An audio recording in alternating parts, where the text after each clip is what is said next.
ශේෂාද්‍රි දැන් මිස්ටර් පෙරේරා කොයිද හම්බ වෙන්නේ මුලින්ම? ඉස්සෙල්ලාම හම්බ වෙන්නේ කියන්නේ අවුරුදු 10කට 15ක් විතර කලින් අකි මමයි ටීවී ප්‍රෝග්‍රෑම් එකක් හෝස්ට් කරා. ඒකට අපි ඒ කාලේ අර අප්කමින් ආටිස්ට්ලව ගෙනල්ලා ඉන්ටර්වියු කරන ඒකට තමයි ඉස්ලාම් ක්‍රිෂාන් හම්බුනේ. ඉතින් ඊට පස්සේ අක්කි ක්‍රිෂාන්වි තමයි යාළුවා ඇත්තටම බෙස්ට් ෆ්‍රෙන්ඩ්ස්ලා. ඊට පස්සේ අවුරුදු ගානකට පස්සේ අක්කි තමයි ඇත්තටම කිව්වේ ක්‍රිෂාන් එක්ක කතා කරලා බලන්න එහෙම කියලා. ඉතින් එයා මට කතා කරා අපි දෙන්න කතා කරා. එහෙම තමයි පටන් ගත්තා. මිස්ටර් පෙරේරා ඔව් මිස්ටර් තමයි නේ. මිස්ටර් පෙරේරා කොම ඒ ඔයා පඩින්නේ.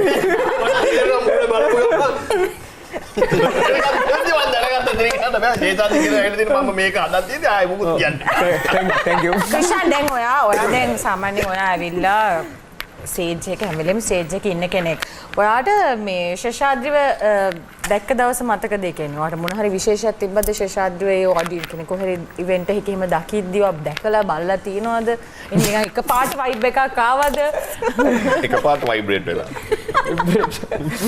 නෑ එහෙම මෙයාවෙම ගොඩක් වෙඩින් සෙලෙම දකින්නවා. ගොඩක්ම දිනක්ෂී ශනුවේ මම වෙනවා. මෙයාව හම්බෙලාම තිබ්බේ නෑ. එළියට එන්නේ නෑ. එහෙම දැක් තිබ්බේ නෑ. ඉතින් මේ දිනක්ෂි කෝල් කරලා කිව්වට පස්සේ අපි කතා කරන ගත්තට පස්සේ තමයි ඒක බිල්ඩ් උනේ. අපි හොඳ යාළුවෝ. මේ අක්කි කිව්වට පස්සේ දැනට එහෙම දෙයක් හරි හිතුනේ ඊට යන දෙන්නට ඉන්ඩිවිජුවලි එහෙම දෙයක් හිතුන්නේ නෑ. අක්කි ඔයා තමයි හොඳටම කරලා තියෙන්නේ. හරි නෑ මම හරි කැමතියි. නෑ මේ පොඩ්ඩක් ඉන්නකෝ. අපි දැන් මේ පින්තූරය අතින් මේ පින්තූරේ පෙන්වන්න කලින් බලන්න දැන් තිසුරි සහ සුරාජ්ගේ ආදර කතාවේ තේ දෙන්නට එහෙම හැංගීමක් තිබිලම නෑ. හරිද? එතකොට විශ්වටත් එහෙම මම දන්න විශ්වට නම්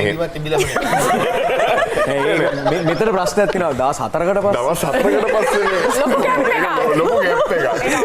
හරිද? දැන් මෙතනත් ෂැඩෝගේ ක්‍රිෂාන්ගේ කතාවේ දිනක්ෂි තමයි ඒක බිල්ඩ් අප් කරලා තියෙන්නේ. හරි. ඒක එහෙම හිතමුකෝ. දැන් මේ පින්තූරේ ඉන්න කෙනා වඳුරනවද කියලා බලන්නකෝ. අපේ නිෂ්පාදක කණ්ඩායම දෙන්න මට මේ පින්තූරේ. ක්‍රිෂාන්ගේ පින්තූරේ මතකද? මොකද්ද? ඕක අපි කවන් හිතන්නේ කතා කරන්න පටන් ගත්ත දවස්වල මම හිතන්නේ මම පාන්දර මේ ෂැඩෝට මෙසේජ් කරේ. මම වැඩට යන්න උදේම නැගිටිනකොට මම මෙයාට පාන්දර 5 මාට විතර ඇති. Hi Shadow, this is Krishan. How are you කියලා මෙසේජ් එකක් දැම්මා. ඒතර මෙයා ඉස්කෝලේ ගෙතර මෙයා මේ ටීච් කරනවා. මෙයා උදේම නැගිටිනවා. මෙයා පාන්දර 4ට උදේ නැගිටිනවා. ඒතර පාන්දරම රිප්ලයි එකක් ආවා. ඉතින් කොහොමම chat කරන්න නම් දවස් දෙක විතර පස්සේ මම කිව්වා I have not seen you in a long time. Photo එකක් එවන්නකෝ කියලා. හරි. Okay.